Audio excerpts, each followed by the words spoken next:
Mateo capítulo 5, vamos a alcanzar a ver al menos tres bienaventuranzas. Ay, tres bienaventuranzas del tan conocido Sermón del Monte o Sermón de las Bienaventuranzas, ahí en Mateo capítulo 5, que fue enseñado, ¿no?, por el Señor Jesucristo. Y antes de todo, pues vamos a orar, vamos a poner esto en manos de Dios y a pedirle que tanto como a ustedes y a mí me ayude para que podamos aprender de su palabra y podamos tomar decisiones y valorar lo que tenemos en la Escritura, que es una riqueza que a veces pues obviamos, ¿verdad? O a veces olvidamos. Señor, ayúdame a orar. Señor, gracias por esta tarde. Gracias por permitirnos abrir este libro, Señor, que es toda tu palabra, toda tu verdad, Señor. Gracias por permitirnos tener esta Biblia impresa, Señor, en medios digitales también. La realidad es que en muchos lugares está prohibido, en muchas partes del mundo está prohibido que se abra tu palabra. Pagan con su vida, con su libertad, con sus trabajos, con lo que son, Señor. Hoy queremos ser agradecidos esta tarde y queremos acercarnos a tu palabra con sinceridad, Señor, con hambre, con sed de recibir tu verdad en nosotros. No queremos menospreciarla, no queremos distraernos, Señor, no queremos olvidar tu consejo. Ayúdanos a cada uno de nosotros, Señor. Ayúdanos a valorarla, a entender. Alumbra, Señor, nuestro entendimiento. Ilumina nuestro entendimiento, Señor. Por favor, y enséñanos tu verdad de una manera más precisa, Señor, cada vez, para poder vivir de acuerdo a esto que creemos que es tu palabra. En el nombre de Jesús. Amén. Muy bien. Dice capítulo 5 de Mateo. Viendo a la multitud, Jesús vio a la multitud, subió al monte y sentándose vinieron a él sus discípulos. Y abriendo su boca les enseñaba diciendo: bienaventurados los pobres en espíritu, porque de ellos es el reino de los cielos. Bienaventurados los que lloran, porque ellos recibirán consolación. Bienaventurados los mansos, porque ellos recibirán la tierra por heredad. Yo creo que hasta ahí vamos a alcanzar a ver. La palabra bienaventurados tiene pues tres significados y varias connotaciones, pero el significado principal es feliz o muy dichoso, que es como un sinónimo también. Y yo le quiero hacer una pregunta. Vamos arrancando con esta pregunta. Y la verdad, si puede, levante su manita a toda velocidad. Si es sí o si es no, puede decir que no también. Pero, ¿usted se considera feliz? No veo ni una mano levantada. Entonces ya perdieron la dinámica. Bueno, algunos sí. Puedo ver a dos o tres nada más porque no por el celular. Esta es una pregunta importante. Yo sé que cada uno quizá, a lo mejor ahorita tiene algún concepto diferente, pero la Biblia el Señor Jesucristo tiene un concepto. Dios tiene un concepto de la felicidad y Él dice que en Él somos felices. Él lo dijo. Y a partir de en este sermón da mucha claridad de la felicidad. La realidad es que en muchas ocasiones no nos sentimos felices, ¿verdad? No nos sentimos felices porque tenemos problemas, porque se nos descompuso el carro, porque me duele la rabadilla, como hacía mi abuelo, mi abuela, ya me duele el cuello, lo que sea, ya tuve problemas en el trabajo, no tengo lo que quisiera, etcétera, muchas cosas de este mundo, ¿no? Y de este cuerpo que pues, se está acabando. Pero el Señor Jesucristo fue muy claro y fue muy reiterativo en este sermón de la montaña cuando dijo dio características antes de hablar del carácter del creyente, del carácter del Hijo de Dios, que para mi punto yo lo alcanzo a apreciar así como las bienaventuranzas hablan del carácter de un hijo de Dios, de un discípulo verdadero. Entonces, eh, entonces ahora podemos preguntarnos, ¿soy feliz? O sea, ¿soy feliz en Cristo? ¿Soy feliz en Él? ¿En la vida que ahora tengo? Entonces, si alguien tiene esa duda de decir, no, no soy feliz, o sí, sí soy feliz en Él, pues tendríamos que revisar qué concepto de felicidad tenemos, si es el que está conforme al Señor Jesucristo o conforme a nuestras propias pues consideraciones, ¿no? El Señor Jesucristo dijo muy claramente, realmente parece una paradoja, ¿no? Utiliza ese esa forma de explicar el sermón de la montaña y de enseñarlo a manera de pues, una ironía o paradoja, porque está diciendo situaciones que a los ojos o al entendimiento humano son totalmente contrarios. ¿Cómo puede ser un pobre feliz? ¿Cómo puede ser una persona que llora puede ser feliz, puede ser dichosa? ¿Cómo puede ser una persona humilde o mansa, dichosa?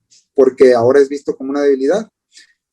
Pero él dijo, el Señor Jesucristo dijo, bienaventurados, es decir, felices, completamente felices. Hay unos comentaristas que dicen que hablan de esta palabra como doblemente feliz, por ponerle un énfasis muy, muy grande, ¿no? De la felicidad, de estar completos en Él, de estar seguros en Él, de estar plenos en Él. Mi pregunta es de nuevo, ¿nos consideramos completos en Cristo? ¿Nos consideramos plenos en Él? Eso es algo que debemos de estar considerando constantemente cuando tenemos situaciones difíciles, porque las tenemos a veces en gran medida, a veces en menor medida, y si no, no soy profeta, pero le garantizo que vamos a tener situaciones adversas si estamos siguiendo al Señor, ¿sí? Entonces, hay personas que no tienen o momentos en nuestra vida donde decimos, híjole, qué difícil la estoy pasando, qué contrario están mis situaciones, ¿no? Porque estoy enfermo, porque tengo una situación económica difícil, porque el cristianismo no es lo que pensaba, no es lo que esperaba, porque ya me falló el hermano, el hermano dichoso. Entonces, de repente perdemos de vista lo que el Señor Jesucristo enseñó. Y también otra parte importante es porque queremos obtener en muchas ocasiones la felicidad eh, según, según la felicidad que ofrece este mundo, como son por ejemplo, las riquezas, las comodidades, el mejor auto, la mejor casa, el mejor trabajo. Y si nosotros ponemos atención, la, eh, eh, la escuela o el sistema educativo nos empieza a preparar para hacer algo, para dedicarnos a algo y obtener dinero para tener una casa, una bonita familia, etcétera, lo que ya sabemos, lo que hemos aprendido y nos hemos dado cuenta por mucho tiempo. Y ese es el concepto de felicidad que se maneja en el mundo, ¿sí? Tengo que tener todo esto, tengo que poseer muchos bienes y en abundancia, y de esa manera voy a estar contento, voy a estar feliz. Pero el Señor Jesucristo dijo en Lucas 12:15, y es muy importante que lo mencionemos, y Él dijo esto, ¿no? Para que nos guardáramos, dice, guárdense de toda avaricia, porque la vida del hombre no consiste en la abundancia de los bienes que posee. Ahí está. El Señor Jesucristo dejó muy claramente que la felicidad no consiste en la abundancia ni en los bienes que podemos llegar a poseer. No consiste.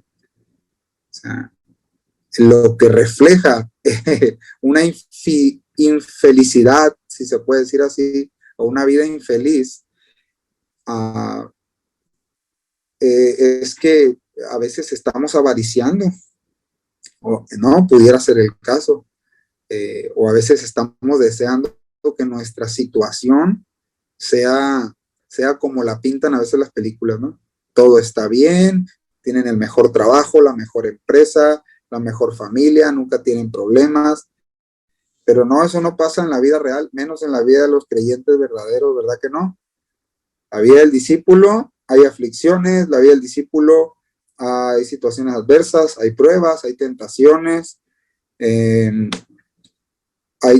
que tomar la cruz constantemente, todos los días, pero en medio de eso, la garantía de que nos da el Señor Jesucristo, la verdad que nos da, es, dice, ustedes pueden ser y deben ser felices, y son felices los que están en Cristo, y va a empezar con las características que vamos a tratar de ver.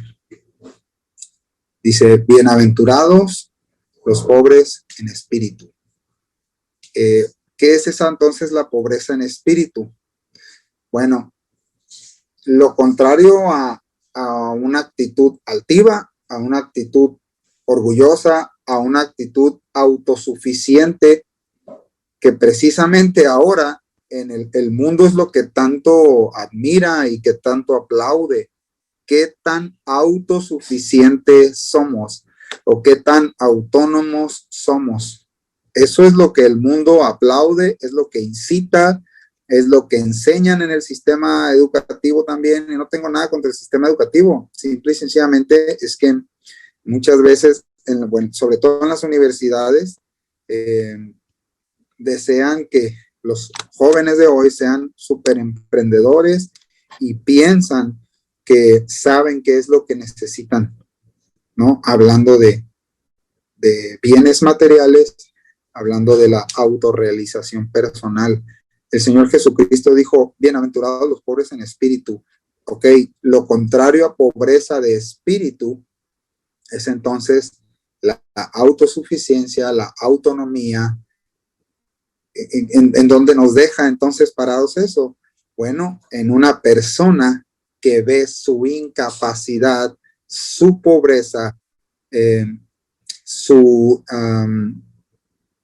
nula capacidad por sí misma de poderse relacionar con Dios y de aspirar a algo bueno porque no lo merece. Entonces, la pobreza de espíritu viene en principio cuando se escucha el evangelio, cuando se recibe el evangelio, se cree y empezamos a tener la noción de realmente quiénes somos y qué somos, que somos pecadores y que estamos completamente perdidos sin la intervención de Dios. La intervención de Dios es el Señor Jesucristo.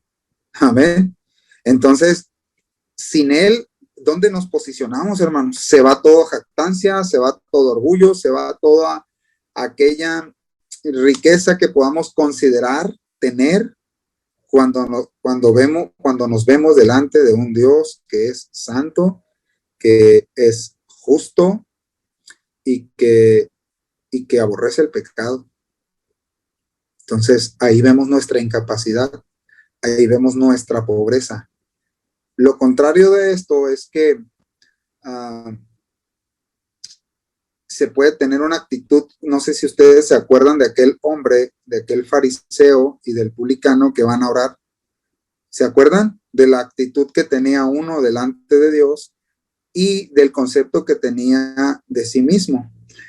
Yo creo que es un peligro y nos puede suceder a cualquiera de los que estamos aquí, pero es un peligro cuando nosotros ya venimos al Señor, perdona nuestros pecados, nos salva, conocemos algunas doctrinas de la gracia y de repente pensamos que somos mejores que los demás o que somos mejores que los del mundo. La verdad es que no es así. No nos consideremos mejores que los del mundo, porque lo que recibimos, el perdón, la misericordia, el favor de Dios, la bondad de Dios, la justificación, el ser llamados a sus hijos, lo recibimos porque fue un regalo. Y a mí me impresiona mucho porque Pablo dice, a Dios no le voy a poder pagar nada, a Dios no le debo nada, ¿sí? Yo era pobre en espíritu, sigo siendo pobre en espíritu porque no tengo nada en mí mismo. Lo que tengo es a Cristo, Él le da todo el valor, ¿sí? Pero Pablo decía, yo soy deudor a los hombres para predicarles el evangelio, para mostrar con nuestra vida lo que Cristo ha hecho por nosotros. Somos deudores a los demás. Pues al Señor no le podemos pagar. El asunto entonces es que no somos mejores que los demás, mis hermanos. Seguimos siendo pobres en espíritu. Y es algo que tenemos que recordar, porque luego esta actitud, mis hermanos, y que ahorita vamos a hablar en el tercer punto, en la tercera bienaventuranza, es que olvidamos esto y luego nos comportamos y nos dirigimos ante los demás, ante el mundo, ante la familia, con una actitud de superioridad. Es que yo soy cristiano, es que yo no ando haciendo eso, es que yo no hago eso mal. ¿Sí o no? ¿Cuántos pecadores hay aquí todavía? Luego nos pasa, ¿no? Porque pues nos sentimos bien, ya somos hijos de Dios, ya tenemos la eternidad en Él, es un hecho. Entonces, pues nos empezamos a sentir a veces superiores en ese sentido, ¿no? El Señor Jesucristo dice, felices los que tienen esa conciencia, perdón, de pobreza espiritual, que en sí mismos no tienen nada, ¿sí? Por lo tanto, tenemos toda la necesidad de la obra de Dios en nosotros, de lo que escuchamos de Dios hacia nosotros y de quién es Él. Entonces, mis hermanos, esta es una de la primera evidencia y de la primera evidencia de una obra de gracia dentro de nosotros. Por ejemplo, el hijo pródigo, en Lucas 15, dice que estando lejos, andando en sus pecados, en su desobediencia, en su rebeldía, en su autonomía, dice que se dio cuenta y comenzó a faltarle. Y él dice que alzó sus ojos, ¿no? Dijo, volveré a mi padre, ¿no? O sea, allá hay seguridad. Y aquí lo que hay que destacar es esta palabra donde dice comenzó a faltarle, Lucas 15:14. Es decir, se dio cuenta que las riquezas, aun cuando estaban, cuando no estaban, no había nada, no había satisfacción, nunca hubo satisfacción continua o permanente o plenitud en los bienes. Antes de cambiar de punto, me acordé de que uno de los hombres más ricos de aquí del mundo, le preguntaron un día que si él era feliz, y dice, yo, o sea, no, parafraseando lo que dijo, él dice, yo no sé qué es eso. O sea, yo daría lo que tengo por ser feliz, pero no sé qué es eso. Yo no podría decirte que soy feliz. Y otro hombre, también de los más ricos que ha habido en la historia, a lo mejor usted se acordará de él, él dice, pues, tengo todos estos bienes, pero no me pueden dar oxígeno, tengo todos estos bienes, pero no me pueden, estos autos, pero no me pueden llevar a ningún lado, y voy a morir en unos días, y pues, se sentía el hombre más miserable del planeta, obviamente sin Cristo, ¿no? Pero otro hombre muy conocido, un conquistador del imperio romano, creo, no me acuerdo cómo se llamaba, él es un conquistador muy importante, y cuando lo iban a sepultar, usted se sabe la historia, mandó llamar al mejor médico, a traer sus riquezas, y cuando él murió, él pidió que lo velaran o hicieran una marcha mostrando sus riquezas, mostrando sus manos de fuera, y que sus médicos cargaran su ataúd, pues dando a entender con esto que ni los mejores médicos, ni las riquezas lo podían librar de la muerte, de la realidad que enfrentaría y que no se llevaría nada. Jesús mismo lo dijo, la felicidad no consiste en la abundancia de bienes, ¿no? Porque muchos piensan que ahí está el hilo negro o ahí está la clave de la vida, tener lo que creemos que necesitamos o que nos va a hacer feliz. No es así. Bienaventurados los pobres en espíritu. Dice el verso 4 del mismo capítulo, bienaventurados los que lloran, porque ellos recibirán consolación. Entonces, ¿son más bienaventurados los llorones? ¿Será eso el sentido? O sea, mira, yo conozco mira, Gadiel es tan bienaventurado porque bien llorón. No. O, ¿sabes qué? Mi vecina es bien llorona, mi vecino o mi tío, o no le puede decir nada, o el hermano que lloran bien fuerte en la iglesia. Yo no lo sé. Bueno, no es el sentido, no es la connotación que tiene el hecho de cualquier persona que llora recibirá consolación. Son felices los que lloran, pero aquellos que, es una narración que tiene una consecuencia, ¿no? Y la consecuencia que antecede esto es aquel que vio su pobreza, ¿sí?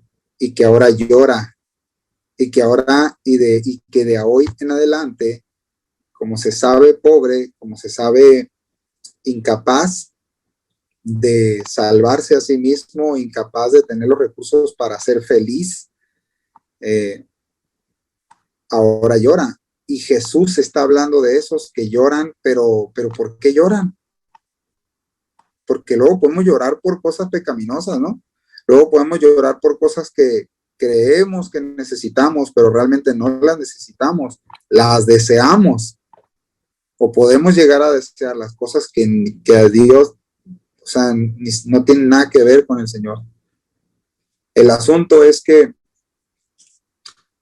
ese llanto del que está hablando el Señor Jesucristo es un llanto que se produce al darse cuenta de su pobreza, es decir, al darse cuenta, al ver la naturaleza de Dios, la santidad, la bondad de Dios y ver nuestra depravación y ver nuestra naturaleza de pecado y ver nuestra enorme culpa. Esto es una realidad, o sea, es decir, esta es la bienaventuranza que Cristo ofrece a aquellos que lloran, a aquellos que realmente se duelen por pecar. Yo no sé, yo le pregunto, ¿realmente cuando nosotros pecamos, a usted le duele? O ya hay callo. No le hace, le pido perdón al Señor en la mañana o en la noche. No pasa nada. O hice esto otro. Bueno, pues el Señor sabe. Así como si ya se me olvidó, ya se me pasó, ya el Señor ya se le olvidó, ¿no? Si nosotros no confesamos nuestros pecados, son pecados no perdonados y ahí están. Si no hemos confesado, no nos hemos arrepentido. Si no nos hemos arrepentido de esos pecados, vamos a seguir practicándolos, vamos a seguir buscándolos. No, por eso precisamente el arrepentimiento es eso, es cambio de pensamiento, cambio de forma de pensar. Creo que la palabra es metanoia, pero es un cambio de una mentalidad. ¿Por cuál mentalidad? Por la mentalidad de Dios, a lo que Dios le llama pecado, a lo que Dios le llama bienaventuranza. Lo cambio, mi forma de pensar. Ya no son los bienes, ya no son las cosas que yo quiero, ahora es lo que el Señor dice. Entonces, mi pregunta es esa, ¿no? Y nos hace esa pregunta también el Señor. ¿Realmente nos duele nuestro pecado? ¿Realmente nos consuela el Señor, nos consuela su palabra cuando vemos, ¿no?, a la luz de las Escrituras nuestros todavía pecados? ¿O ya no? ¿O ya eso fue nada más cuando me convertí? Cuando recién me convertí, vieras cómo me dolía, no quería ofender a Dios, no quería ofender al prójimo, pero ahora ya no, ahora ya ya no es así.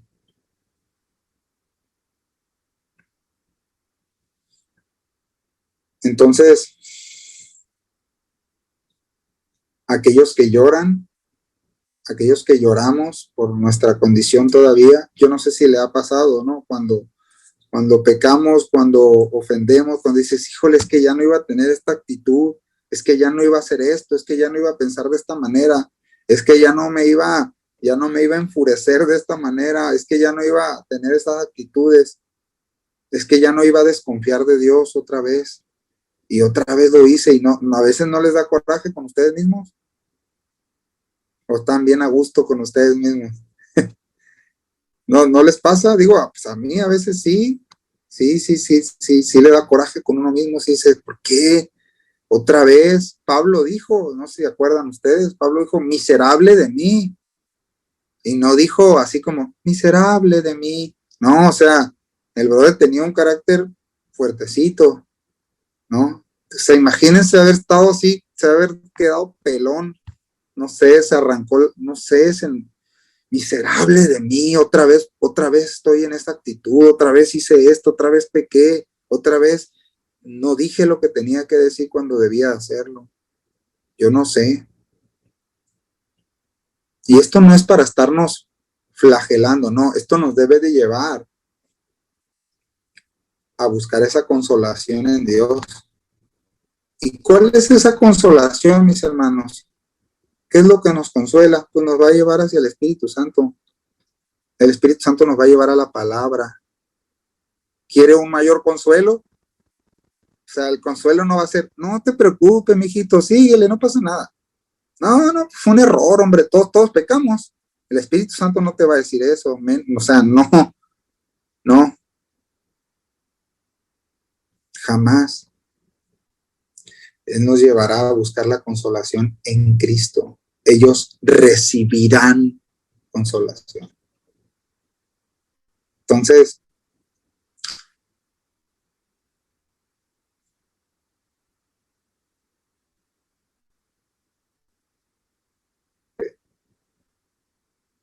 déjenme, se me movió aquí.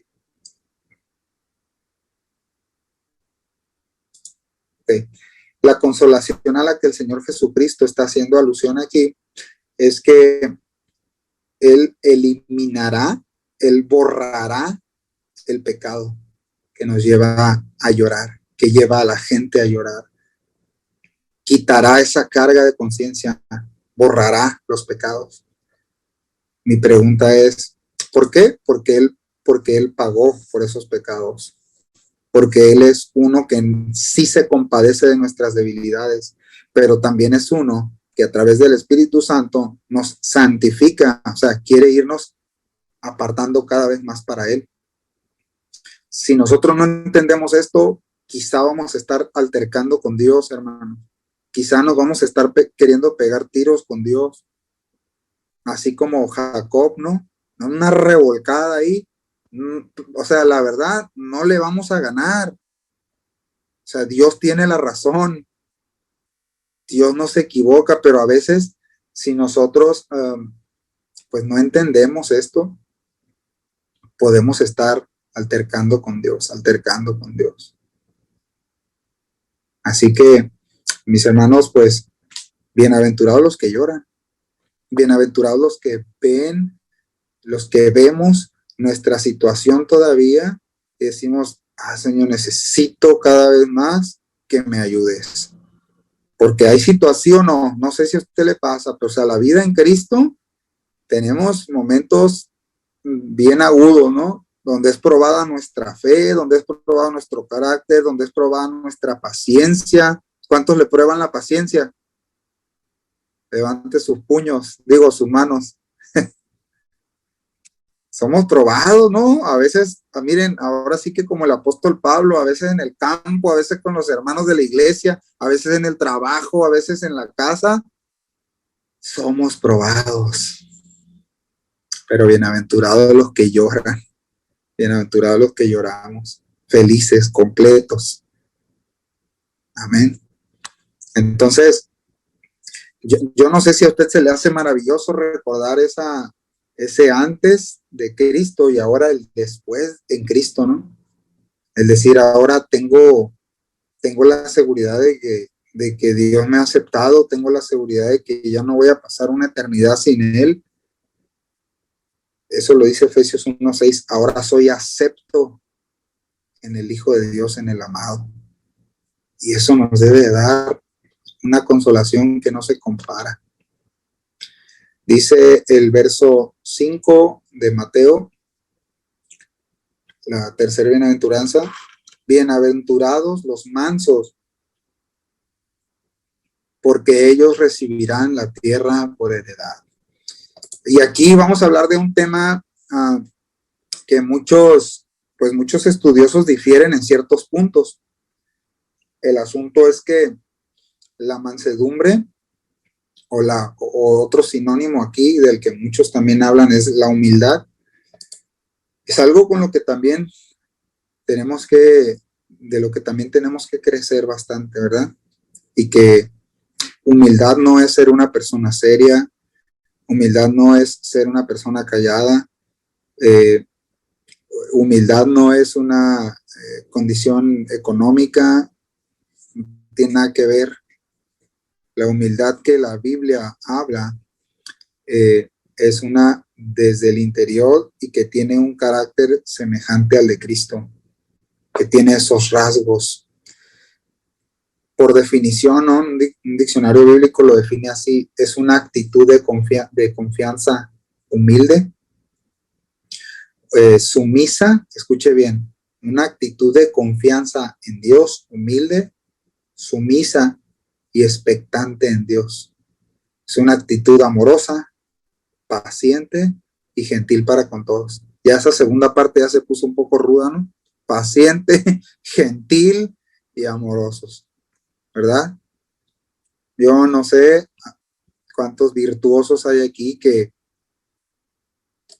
pueden decir con humildad: soy muy paciente, soy muy amoroso con los demás, soy muy humilde, soy muy gentil. ¿Cuántos humildes hay aquí? Bueno, es algo a lo que el Señor nos está diciendo: bienaventurados los mansos. Y se acuerdan, miren, mansos no es aquel cobarde, no es, porque así se ve ahora como una cobardía, ¿no? Cuando te retan o cuando de repente, no sé, vas en el carro, ¿no? La clásica, vas en el carro y se te metieron al carril y te voltearon a ver con ojos de fuego, ¿no? Yo no sé si les pasa. Y también tú lo volteas a ver con ojos de fuego también. Y sigue que, hey, ¿qué onda? ¿Por qué te metiste? ¿O qué pasó? Y ahí es donde también somos probados. Ahí es donde debemos de echar mano. Ahora, no tiene que ver, repito, la humildad, la mansedumbre con ser así tranquilito y hablar así: sí, señor, lo que usted diga, patrón. O sea, eso no tiene nada que ver con humildad, mis hermanos.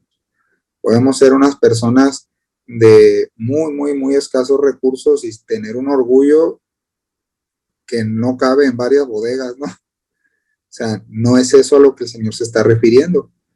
Se está refiriendo a aquel que es manso, escuche bien, para recibir la palabra de Dios. Santiago 1:21 lo dice muy claramente. Dice: por lo cual, desechando toda inmundicia y abundancia de malicia, reciban con mansedumbre la palabra implantada, la cual puede salvar vuestras almas. Jesucristo dijo, Mateo 11:29-30, dice: llevad mi yugo sobre ustedes y aprendan de mí. O sea, es decir, únanse a mí y aprendan de mí, que soy manso y humilde de corazón. Jesucristo dice: y hallaréis descanso para vuestras almas, porque mi yugo es fácil y ligera mi carga. Jesús lo dijo claramente: aprendan de mí, que soy manso y humilde. Otro ejemplo que la Biblia menciona muy puntualmente, ¿no? Y la primera mención de humildad en la Biblia se encuentra en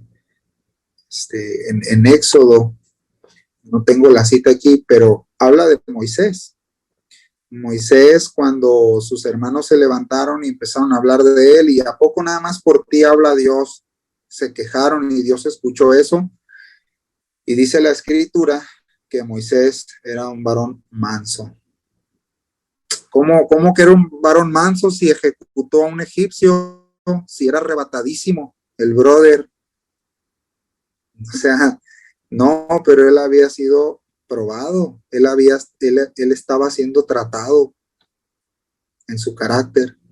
Vez tras vez tuvo la oportunidad de que Dios destruyera a todo el pueblo, a todos los rebeldes, como de repente le dan ganas a uno, ¿no? Es decir, a ver, quita los rebeldes, ¿no? De mi vida, no sé, sino que, y él no, él con una actitud mansa, respaldada por su carácter, o sea, carácter que había encontrado en Dios, porque él le dice a Dios vez tras vez, cuando Dios le dice, ¿sabes qué onda? Voy a acabar, no le dijo así, ¿no?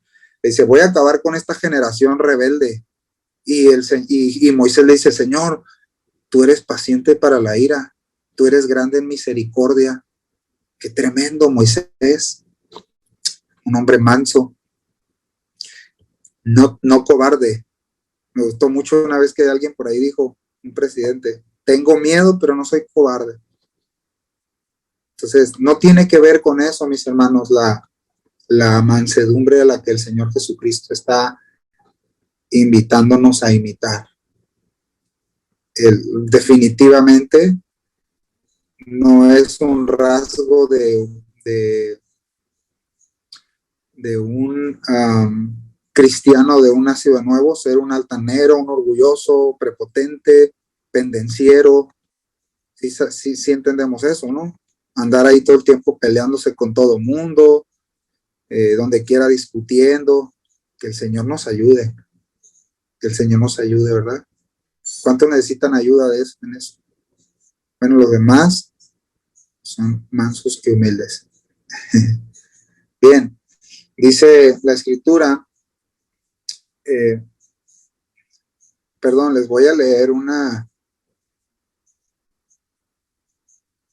pensamiento de Agustín de Hipona. Él dijo, ustedes han oído lo que el Señor Dios, Jesucristo, el único Hijo de Dios, nacido de Dios el Padre, sin una madre, y nacido de una madre virgen, sin ningún padre humano, dijo, es decir, Jesucristo, yo y el Padre uno somos.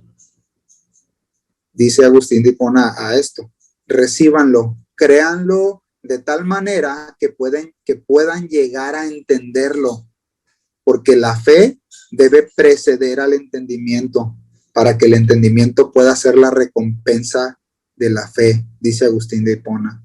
Reciban la palabra de Dios con mansedumbre. Entonces, ¿qué tiene? Entonces, ¿qué se relaciona a lo que el Señor Jesucristo es? Bienaventurados los mansos, los que reciben la palabra de Dios, los que reciben el consejo de Dios para vivir por Él. ¿Saben cuándo es un indicativo muy, muy claro de que nosotros estamos, pues, ensimismados, como dice el pastor Raúl, ¿no? Cuando nosotros estamos distraídos, orgullosos, dependiendo de nosotros mismos, cuando dejamos de recibir la palabra de Dios. Porque la palabra de Dios, mis hermanos, cada vez que es expuesta, cada domingo que se nos expone, cada día que nosotros somos expuestos a la palabra personalmente, la verdad es que nos hace sentir pobres, la verdad es que hace ver nuestra falta, nuestra necesidad de Él, nuestra incapacidad, humanamente hablando, para vivir en Él. Y es donde recorremos a sus riquezas, corremos a su gracia y decimos, Señor, ayúdame.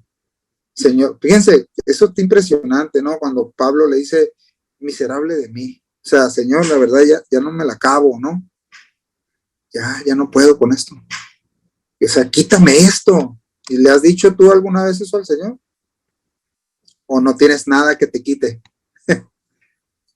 Quítame esto, Señor. Ya no quiero ser así. Y el Señor le dijo a Pablo, que te sea suficiente y te debe de ser suficiente mi gracia. La ayuda, el favor de Dios, la dependencia de Dios debe ser y es suficiente para los hijos de Dios. Nada más. Bienaventurados. ¿Cuántos bienaventurados hay aquí? Uno, Juan. Iván nada más hizo finta, pero como que no estoy convencido, ¿no? Dice Salmos 25:9, dice, encaminará a los humildes por el juicio y enseñará a los mansos su carrera. ¿De qué está hablando eso? De los que reciben la palabra, de los que reciben instrucción. A propósito, ¿no? Creo que el sábado o hace 2, 3 días enviaba el pastor un comentario sobre esto, sobre cómo recibimos la palabra de Dios. ¿Qué significa esto? Que Dios nos promete aconsejar, nos promete instruir a los humildes, a los de corazón sencillo. Jesucristo mismo en Mateo 21:5 dice, fíjense la característica, he aquí tu rey viene a ti. ¿Cómo viene? O sea, Jesucristo, manso y sentado sobre un burrito. Aquí está encarnada la humildad y la sencillez, ¿no?